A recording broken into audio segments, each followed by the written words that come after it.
விவசாயத்திற்கு 24 மணி நேரமும் மும்முனை மின்சாரம் வழங்க மறுப்பது மின்சார ஒழுங்குமுறை ஆணையத்தை அவமதிக்கக்கூடிய செயல் என்று பாமக தலைவர் அன்புமணி குற்றம் சாட்டியுள்ளார். தொடர்பாக விடுத்திருக்கூடிய அறிக்கையில் வேளாண்மை மற்றும் சிறு குறு நடுத்தர தொழில் நிறுவனங்களுக்கு 24 மணி நேரமும் மும்முனை மின்சாரம் வழங்குவதில் தமிழ்நாடு மின்சார வாரியம் படுதோல்வி அடைந்துவிட்டதாக தெரிவித்துள்ளார்.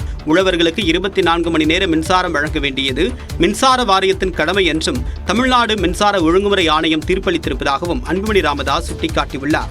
300 மெகாவாட் முதல் 500 மெகாவாட் வரையிலான மின்சாரத்தை மிச்சப்படுத்த தமிழ்நாடு முழுவதும் உள்ள உழவர்களின் வாழ்வாதாரத்தை பறிக்கப்படுவதை பாட்டாளி மக்கள் கட்சி அனுமதிக்காது என்றும் அவர் தெரிவித்துள்ளார். தமிழ்நாட்டின் அனைத்து பகுதிகளிலும் 24 மணி நேரமும் தடையற்ற மின்சாரம் வழங்கப்படும் என்று தமிழ்நாடு அரசும் மின்சார வாரியமும் உடனடியாக அறிவிக்க வேண்டும் என்றும் அவர் வலியுறுத்தியுள்ளார்.